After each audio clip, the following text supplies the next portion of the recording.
सभापति महोदय, मांग संख्या 19 और 28 पर आपने बोलने का मुझे मौका दिया, इसके लिए आपको बहुत बहुत धन्यवाद देती हूँ। सभापति महोदय, हम बात करते हैं, आज ग्रामीण विकास की चर्चा हो रही है और ये जो दोनों मांग है ये गांव के विकास में अहम भूमिका रखती है।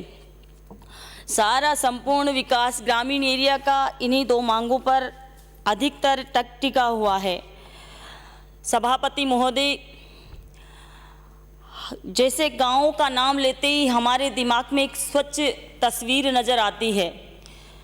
एक साफ सुथरे गांव हुआ करते थे पहले। गाँव का नाम लेते ही एक शुद्ध वातावरण सा नज़र आता है आँखों के सामने।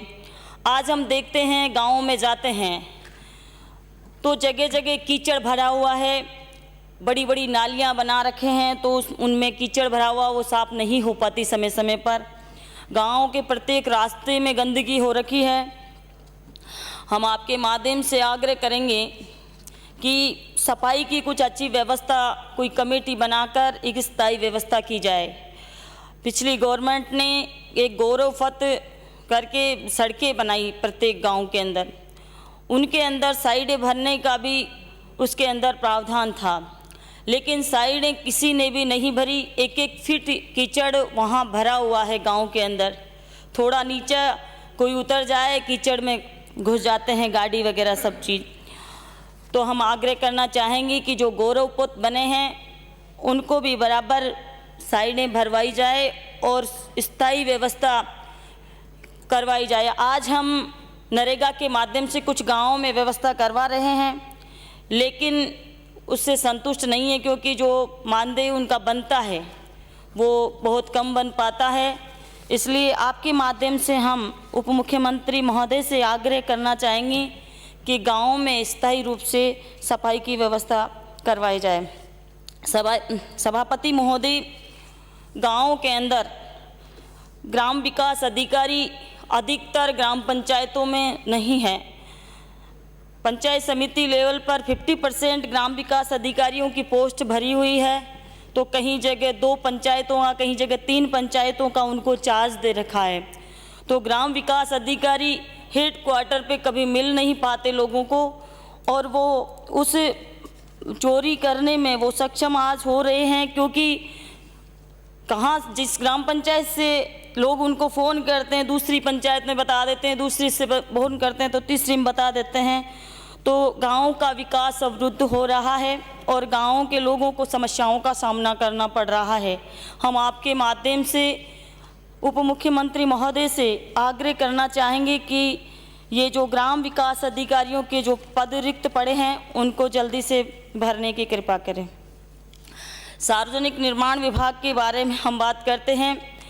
खंड कार्यालय बोली में प्रस्तावित था और जब से वो चालू हुआ बोली में ही चल रहा था। पिछली गवर्नमेंट में माननीय स्वर्गीय कुंजीलाल जी हमारे वहाँ विधायक थे, उन्होंने अपने निजी स्वार्थ को देखते हुए कार्यालय को सवाई माधोपुर हेडक्वार्टर पे करवा दिया।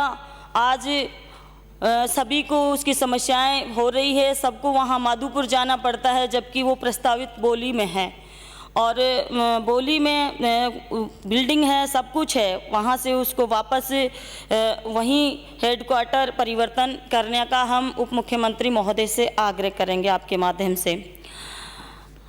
हमारे विधानसभा क्षेत्र की हम बात करते हैं। प्रत्येक ग्राम पंचायत हेडक्वार्टर को जोड़ने में लगभग 150 गांव सड़कों से वंचित हैं। अध्यक्ष सभापति महोदय, हम उप मुख्यमंत्री महोदय से आग्रह करेंगे कि इन गांवों को हेडक्वार्टर मुख्यालय, पंचायत हेडक्वार्टर मुख्यालय से जोड़ने के लिए सड़कों का निर्माण करवाया जाए। एक अयोध्या कंस्ट्रक्शन करके कंपनी को सवाई माधोपुर पूरे ज़िले में ही उसको टेंडर दिया गया था। वो कई दिनों से अपना कार्य छोड़कर जा चुका है और कहीं सारे जो महत्वपूर्ण रोडें में बाकी पड़ी है, सड़कें, उनका निर्माण अधूरा पड़ा है। हम निवेदन करना चाहेंगे आपके माध्यम से सभापति महोदय कि इनका पुनः टेंडर करके काम चालू करवाया जाए। कहीं सारे अधिकारी मेरे विधानसभा क्षेत्र बामनवास में सहायक अभियंता सार्वजनिक निर्माण विभाग के सहायक अभियंताओं की जगह खाली है और अधिशासी अभियंता जो कि 31/7/19 को सेवानिवृत्त हो जाएंगे, तो वो भी रिक्त हो जाएगी। काफ़ी दिन से वो छुट्टी पर चल रहे हैं, तो कई सारे जो सार्वजनिक निर्माण विभाग के कार्य हैं हमारे अधूरे पड़े हैं और उनसे सभी लोगों को समस्याएं हो रही है, तो ये सीटें भरने की हम आग्रह करेंगे।